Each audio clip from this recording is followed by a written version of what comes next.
Good day, everyone. I am Charmaine Tikagais, and my task is to discuss or tackle the strengths and weaknesses of natural law. But before we dig into the advantages and disadvantages of the natural law, we will first have a recap on the concept of natural law. Earlier in the discussion, we have learned the concept of Saint Thomas Aquinas' theory on natural law. For Aquinas, everything has a purpose, which is which can be called a telos, and the good thing to do are those acts that fulfill those purposes. The theory of natural law is based on the idea that God wants us to desire things, to do things, or to even want things, specifically those good things. He says to do good and to avoid evil. Natural law somehow have its formula, and we can see biblical teaching plus human reasoning is equal to purpose. Even if we say that Thomas Aquinas' theory is based on the idea of what God wants us to do, or shall we say, in accordance to God's law, still it has its limitation and or disadvantages in behalf of its strengths, especially to those people or to those group of people who had not been exposed to the teaching of Bibles, and those who had not been heard of the teaching of God. So now we will tackle the strengths and weaknesses of natural law. First, there are several strengths of natural law. And first is natural law is a complete way of life dealing with character, motive, and action. Natural law taught us to do things, especially those good things. It guided us by following God's law to do good and to avoid evil. Next, strength of natural law. It clearly calls certain acts intrinsically wrong. It is intrinsically wrong because it contradicts to the law of God, and acts like torture, fraud, sexual exploitation, and etc. are contrary to the primary precepts of natural law, or shall I say, one of the primary precepts of natural law, which is to preserve life. Next is natural law is objective.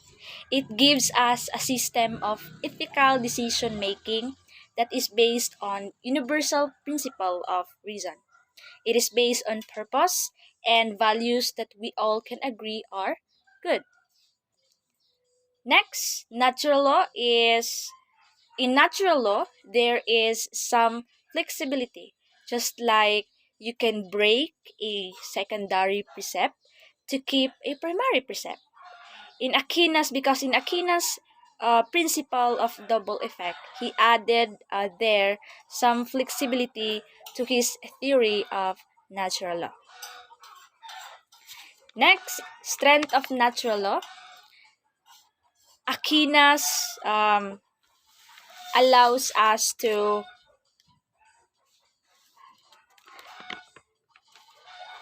Okay, so another strength of natural law, it is simple and universal.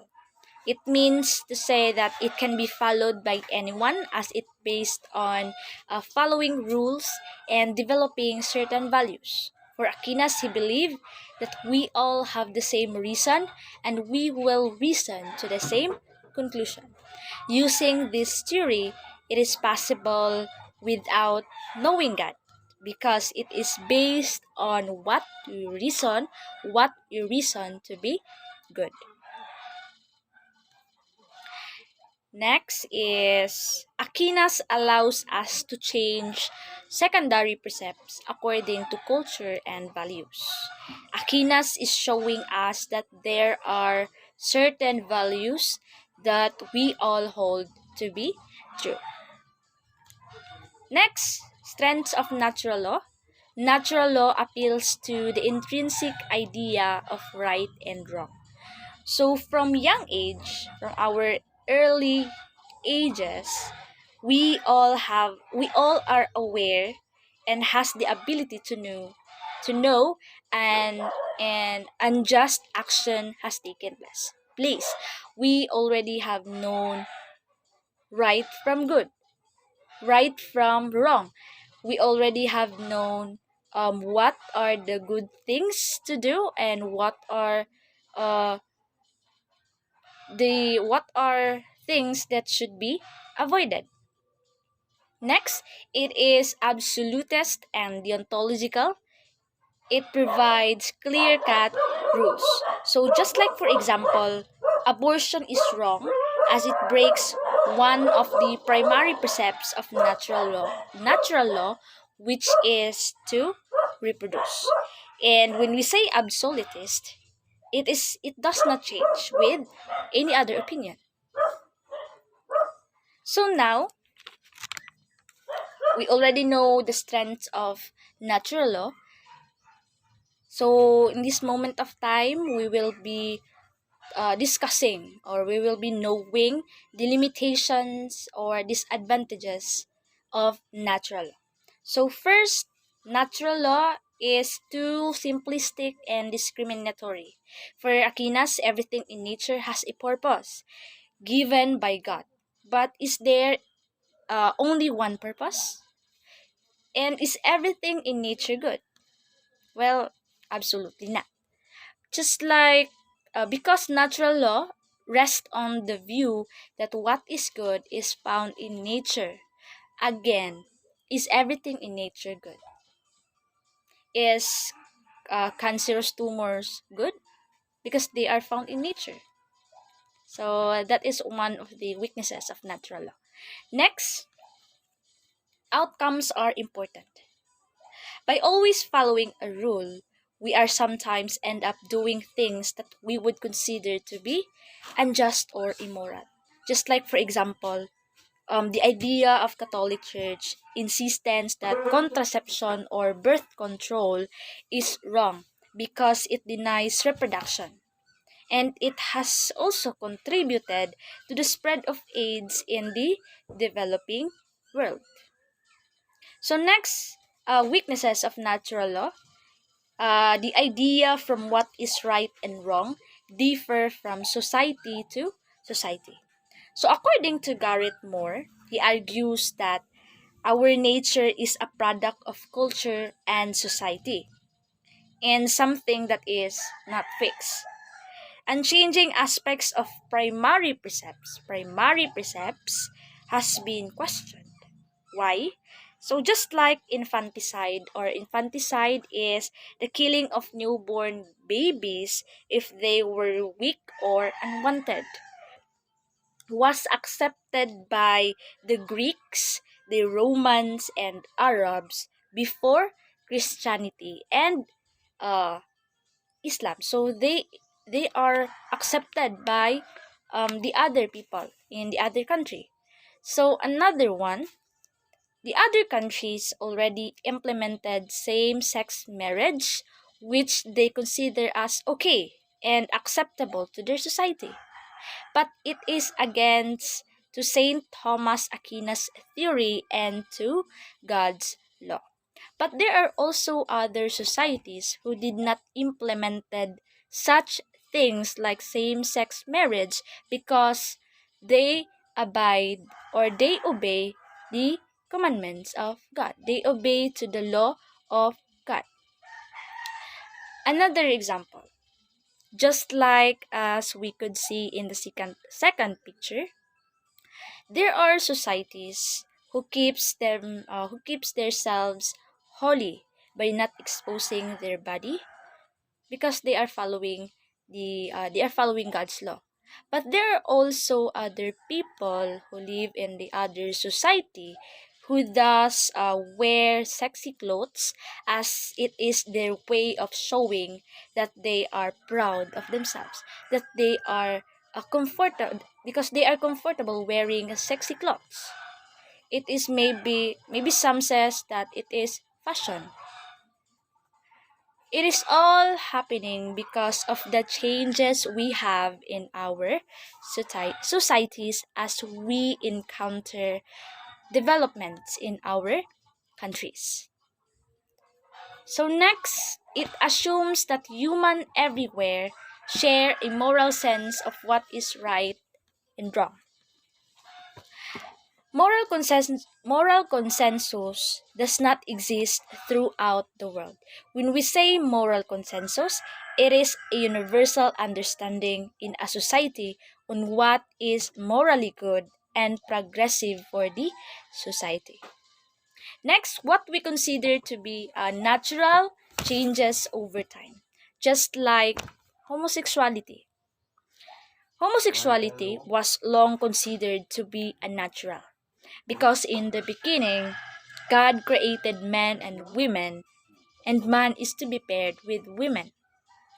Yet, recent studies suggest it may be genetically determined and therefore extremely natural. So, it is very common today, homosexuality. So, next we have here, a non believer would have no desire to follow a system based on fulfilling God's will because they are non believer. They don't believe. And also, natural law is incompatible with people who are atheism. These are group of people that does not believe that God exists. And another, agnosticism. They are a group of people who refuse to commit to God's existence or non-existence. Another one, natural law states that there is a universal law for everyone. But is there any? We are meant to live, grow, reproduce, and die. But how about people like Mother Teresa and Saint Thomas Aquinas, wherein they both failed to reproduce? Do this mean that they are bad people? Well, I don't think so. Next, we are told to fulfill our potential. Choices are subjective and are one's individual choice. Therefore, our potential is chosen by us. What if we say we will first grab a career rather than having babies, right? So, its choices are objective. Next is, as humans, reproduction is not our sole purposes. So, example, a woman has the potential to have lots of babies. However, she also has a brain and thus has the potential to have a successful career. Therefore, we can say that we have variety of purposes. And reproduction is not our sole purposes because we would like to have a life with abundant. Ning gusto taog life na dili lisod. So we will first kailangan jud nato is atong waon atong goal daan before entering or before having babies. Okay. So in conclusion, the weaknesses clearly outweigh the strength to natural moral law. It is clear to say that this theory has maybe lots of weaknesses rather than its strengths. It is because modern portfolio thinking tends to suggest that we have changing function. So just as laws and society changes, So that's our purpose or our morality, because we are living in a developing country. So it is expected that we have changes, and kauban ana nga changes is our purpose. So that's it. Thank you.